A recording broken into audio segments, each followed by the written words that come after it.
محترم حاضرین اجلاس، ان عزیز طلباء کی تلاوت کی حلاوت بحمد اللہ سبحانہ و تعالی دلوں میں اترتی چلی جا رہی ہے، لیکن ہیروں کی تراش و خراش کیسے ہوتی ہے، کیا کیا محنتیں ان کے پیچھے ہوتی ہے، اس کو سماعت کرنے کے لیے ایک مقالہ پیش کریں گے مولوی فیضان فلاحی امراوتی، متوسط الاستعداد طلباء کے مابین مسابقے کا نظام۔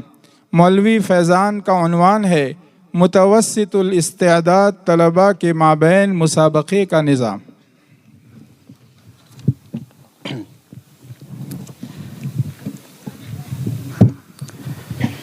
الحمد للہ والصلاة علی اہلہا اما بعد۔ عنوان ہے متوسط الاستعداد طلباء کے مابین مسابقے کا نظام۔ انسان فطرتاً مقابلے کا شائق اور ترقی کا خواہاں ہے، اور یہی رجحان اسے بلندیوں کی طرف لے جاتا ہے۔ یہ جذبہ تفوق ہی ہے جو انسان کو سوچنے، سیکھنے اور کچھ نیا کرنے پر آمادہ کرتا ہے۔ جب اس فطری رجحان کو ایک مثبت اور تعمیری رخ دیا جائے تو یہی شوق سبقت تعلیم کی وادیوں کو طے کرتا ہوا کمالات کے افق پر لے جاتا ہے۔ ایسے ماحول میں جہاں فکری بالیدگی، علمی حرارت اور تخلیقی اظہار کے مواقع میسر ہوں، انسان کا پوشیدہ کمال ظاہر ہوتا ہے اور وہ اپنی اندرونی صلاحیتوں کو پہچان کر انہیں پروان چڑھاتا ہے۔ یہی وجہ ہے کہ تعلیمی اداروں میں علمی، ادبی، فکری اور تخلیقی مسابقات کا انعقاد نہ صرف ایک تعلیمی سرگرمی ہے بلکہ انسانی فطرت سے ہم آہنگ وقت کا اہم تقاضا بھی ہے۔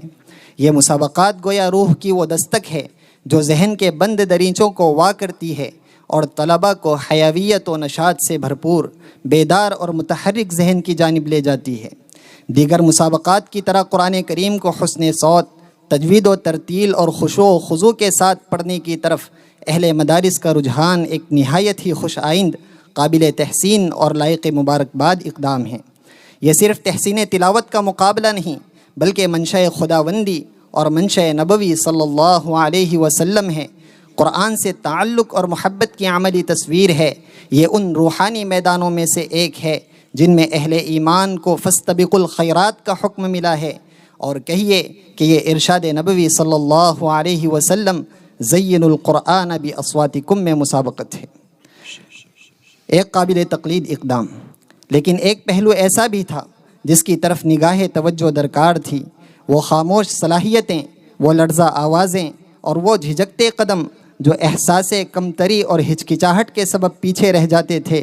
ضرورت تھی کہ ان کے لیے ایک ایسا سازگار ماحول اور رفیقانہ فضا فراہم کی جائے جہاں وہ اپنے جیسے ہم استعداد رفقا کے ساتھ قدم سے قدم ملا کر آگے بڑھیں اور ان کی چھپی ہوئی صلاحیتیں اعتماد کے سیکل سے نکھر کر سامنے آئیں۔ الحمدللہ ارباب لجنہ نے اس ضرورت کو صرف محسوس ہی نہیں کیا بلکہ اس کا مؤثر حل بھی فراہم کیا۔ وہ یہ کہ صرف متوسط الاستعداد اور مبتدی طلباء کے لیے ادارے کی مسجد میں بعد 6 ماہی مسابقے کا اہتمام کیا جانے لگا۔ یہ گویا ان طلباء کے لیے ایک نئی صبح کا مژدہ تھا۔ تولید رجال اور مردم سازی کی دنیا میں اس متوسط الاستعداد طبقے کو ہمت دینا بہت اہم اور بنیادی کردار کو سامنے لانا ہے۔ جید الاستعداد طبقہ جہاں اپنی فطری اور اعلیٰ صلاحیت کی وجہ سے مرکز توجہ بن کر ممتاز اور فائق ہو جاتا ہے، وہیں ایک متوسط الاستعداد فرق ترقی و ازدہار کے مواقع پا کر یا تو جید الاستعداد کی صف اول میں شامل ہو کر یا دوسری صف میں رہتے ہوئے اپنی نافعیت اور فوقیت کے جوہر دکھلاتا ہے۔ اس لیے اس طبقے کو نظر انداز نہیں کیا جا سکتا تھا۔ ان کو نظر انداز کرنا ایک بہت قیمتی خزانے سے تہی دستی کا شکار ہونا تھا۔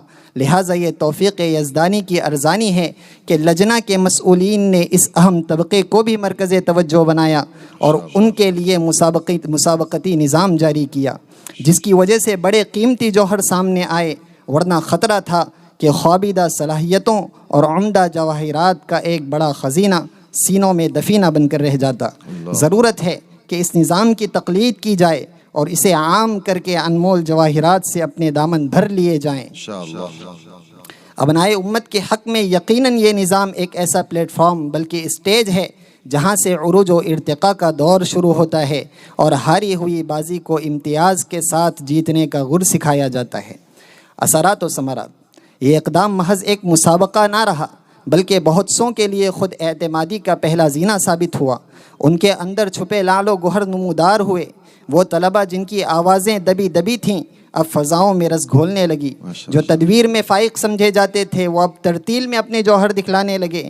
اساتذہ کی دعاؤں، محبتوں اور رہنمائی نے اس تسابق کو مزید تابندگی عطا کی۔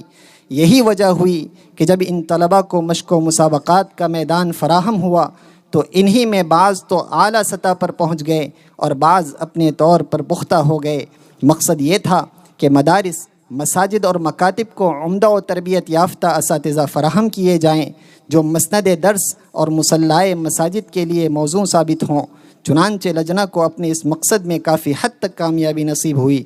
وَلِلَّهِ الْحَمْدُ وَالْمِنَّةُ وَنَسْأَلُهُ أَن يُدِيمَ التَّوْفِيقَ وَيُبَارِكَ فِي هذه الجهود المشكورة۔ والسلام علیکم ورحمۃ اللہ۔ آمین، ما شاء اللہ، بارک اللہ۔